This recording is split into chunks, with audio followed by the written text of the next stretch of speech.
দুনিয়াতে উলঙ্গ আইসি এই সাদা কাপড়টার জন্য, এই সাদা কাপড়টার জন্য আসছি দুনিয়াতে।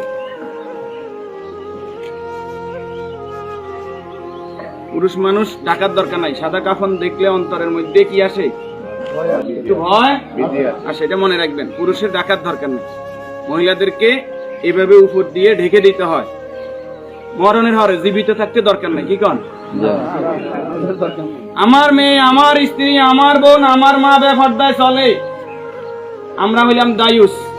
ওই পুরুষ দায়ুস যে তার স্ত্রী সন্তানকে পর্দা করায় না। আপনি থাকতে আপনার স্ত্রী কিভাবে ফেরিওয়ালার সামনে যায় আলু ফ্রাইস কিনে? আপনি দেশে থাকতে, আপনি এলাকা থাকতে আপনার স্ত্রী কিভাবে মার্কেটিং করে যায়, এভাবে বাজার সদাই করে? আপনি পুরুষ কেন পর্দার ব্যাপারে সচেতন নয়? আপনার উপযুক্ত মেয়ে ওড়না ছাড়া ঘর থেকে বের হয় কিভাবে? আপনার মেয়ে, আমার মেয়ে কিভাবে পায়জামা টাকনুর উপরে পরে? আমার ছেলে কিভাবে পায়জামা টাকনুর নিচে পরে? আমার টাকা দিয়ে আমার ছেলে সিগারেট খায়, আমার টাকা দিয়ে আমার টাকার এমবি খরচ করে আমার ছেলে মেয়ে ঘরের মধ্যে গান বাজনা করে। আপনি পুরুষ উদাসীন, আপনার খবর নাই। খোদার কসম, দায়ুস ওই পুরুষ যে পুরুষ তার পরিবারকে দিন শিক্ষা দেয় না, কোরআন শিক্ষা দেয় না, পর্দার কথা বলে না। আর দায়ুস জাহান্নামে যাবে।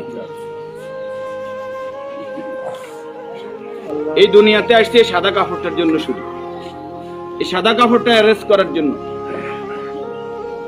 কিন্তু এই সাদা কাপড়টাও নিজের টাকায় কিনা হয়, নিজের টাকায় কিনা হয়। আত্মীয় স্বজন কেউ না কেউ, আমরা অনেক সময় শুনছি যে 3.5 হাতের মালিক ছাড়া আমি ন। আমি নিজে 8-10টা কবর এইভাবে দিছি যে উনি যে জায়গা দেখাই গেছে এই জায়গায় কবর দিন আর জায়গা দিছি আমাদের বাড়িতে। কথা কি বুঝতে পারছেন? উনি যে জায়গা দেখাই গেছে ওই জায়গায় দিতে পারি নাই বিভিন্ন কারণে। ওই জায়গার মধ্যে হয়তো পুরান কবর পড়ছে, অথবা ওই জায়গার মধ্যে খাদ গর্ত বেশি, পানি হয়ে গেছে।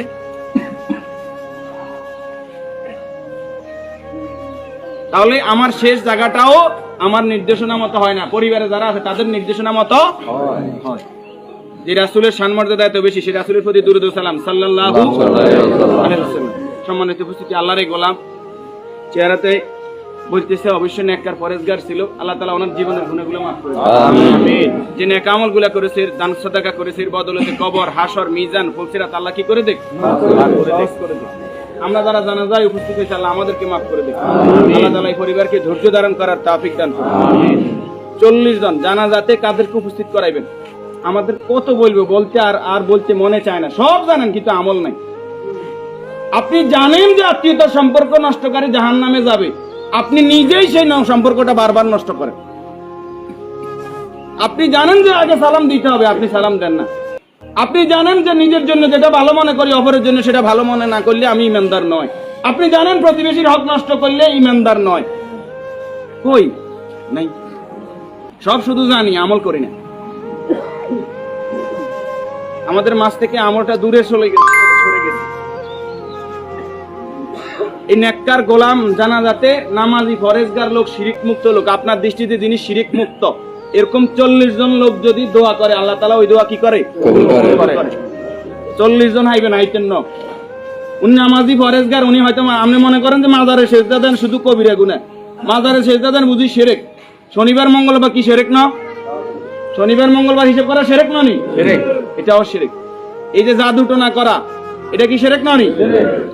গণকের কাছে যাওয়া, বান্দর গনাইতে যায়, মানুষ গনাইতে যায়, চুরি করছে কে, আনা চাইতে যায়, এগুলো সবগুলো কি বড় শিরক। যেটা জনগণ সকল ক্ষমতার উৎস, ঠিক না নি? জনগণ সকল ক্ষমতার উৎস, সকল ক্ষমতার মালিক কে? তো যেই দল, যেই সংগঠন, যেই রাজনীতি আমাকে বলে জনগণ সকল ক্ষমতার উৎস, এই রাজনীতি করা কি শিরক না? এই জিনিসটা কেন বুঝিনি আমরা?